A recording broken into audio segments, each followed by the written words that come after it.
Hey there, clever masterminds, it's your homeboy, Cleverboy86.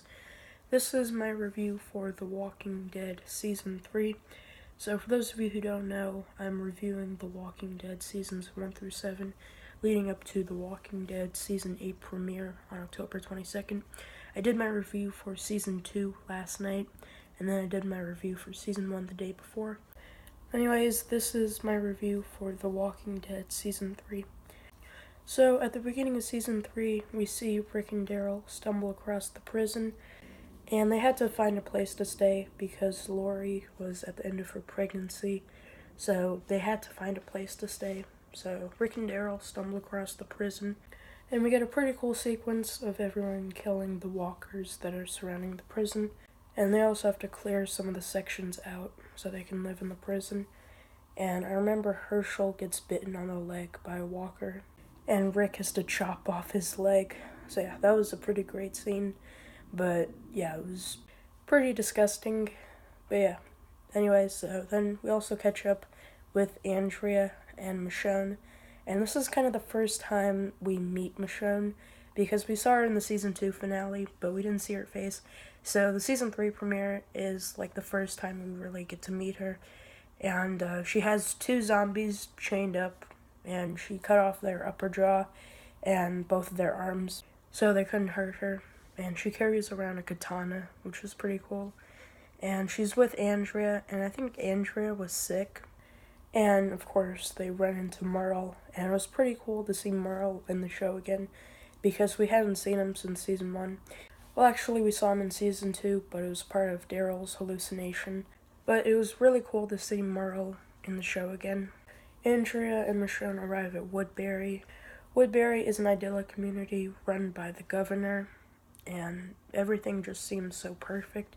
And of course, we meet the governor, and the governor seems like an okay guy, but that's until we learn what his true intentions are. But yeah, so anyways, back at the prison, we meet these prisoners. There's Tomas, Axel, and Oscar. And there were two others, but I forget their names. And they all get killed off pretty quickly. Like, I think they're all dead by the mid-season finale. But yeah. Anyway, so Tomas is kind of the leader of that group. And he tries to kill Rick, but Rick kills him with a machete. So that was pretty awesome. And then we got a really shocking big death. And it was the death of Lori. She dies giving birth to Judith. Maggie has to give her a C-section, all while Carl's watching, and it was a really shocking death, and I did not expect Lori to die. And we also get the death of T-Dog in the same episode. He sacrifices himself to save Carol, and after Lori's death, Rick goes kind of crazy.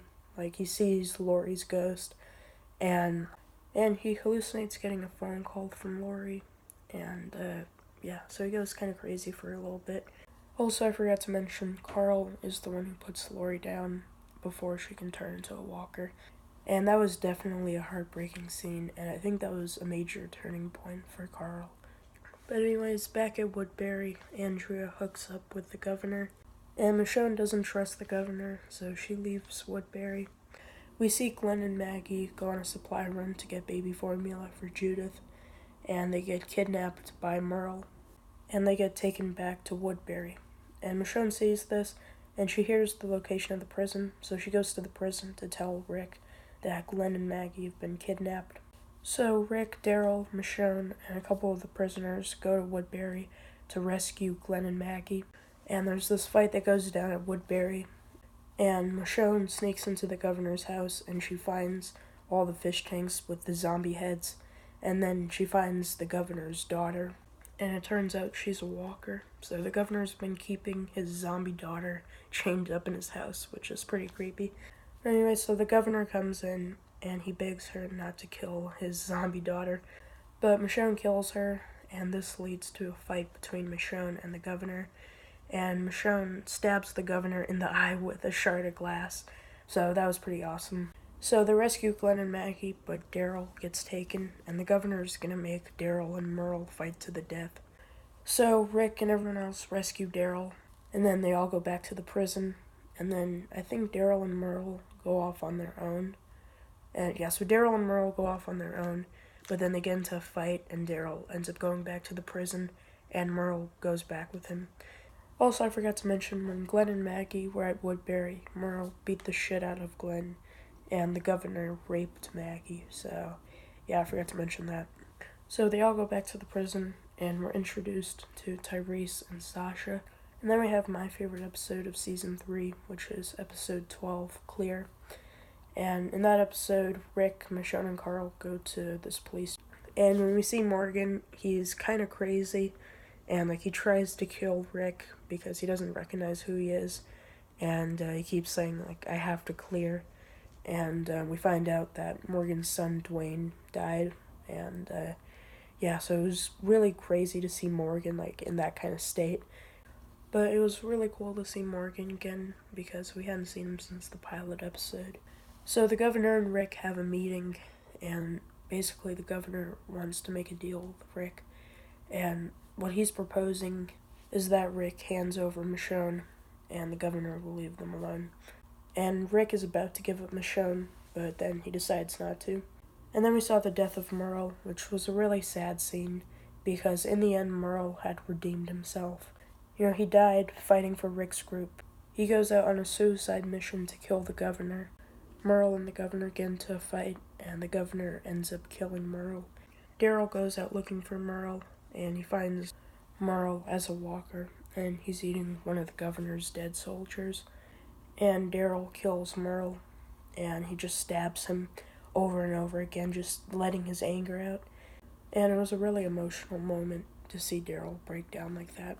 So the governor has Andrea captive, and he kills Milton, and he leaves him in the room with her so that when Milton turns into a walker, he's gonna kill Andrea.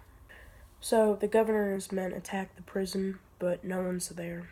Rick and his group have the element of surprise, and they basically force the governor and his men out of the prison. And the governor is really frustrated after this attack, and he just guns down all of his men. So Rick, Daryl, and Michonne go to Woodbury to rescue Andrea, but they find that she's been bitten by Milton, who turned into a walker. And Rick gives Andrea his cold python to end her life, and they all leave the room except for Michonne. And we hear the gunshot. And, yeah, so anyways, originally Laurie Holden was supposed to play Andrea for 8 seasons, but Glenn Mazzara, who was the showrunner at the time, decided to kill her off at the end of season 3, and it was just to shock the audience. That was the only reason why he killed Andrea off, and that was why he was fired, and Scott Gimple took over as showrunner for season 4. And, Andrea had so much potential. It would have been really cool to see her in the television series now, as we're getting ready to go into All Out War. But yeah. And then at the end of the episode, Rick and the rest of the group take in all the women and children and old folks from Woodbury. And, yeah. So, anyways, that's what happened in season 3. So, my thoughts on season 3. I thought it was a pretty good season. I felt like the season finale was kind of underwhelming, but yeah, anyways, I thought it was a pretty good season. This was really the first time that we saw community versus community, which was a very new concept at the time for The Walking Dead. And, yeah, so anyways, I thought the pacing was a little slow at times in season 3, but overall, I really enjoyed season 3, and to give season 3 a rating out of 10, I'm going to give it an 8 out of 10. I thought it was a pretty good season, and, yeah. So, anyways, stay tuned for my Season 4 review coming on Monday. I would do my Season 4 review over the weekend, but we're going to be going camping this weekend, so my Season 4 review will be going up on Monday. So, yeah, anyways, stay tuned for my reviews of The Walking Dead Seasons 4, 5, 6, and 7 coming next week. Also, I will be doing a video the day before The Walking Dead Season 8 premieres, where I rank seasons 1 through 7 from least favorite to favorite, so stay tuned for that. But yeah, anyways, hope you guys enjoyed my Walking Dead Season 3 review, and stay tuned for my Season 4 review coming on Monday. Alright, bye guys.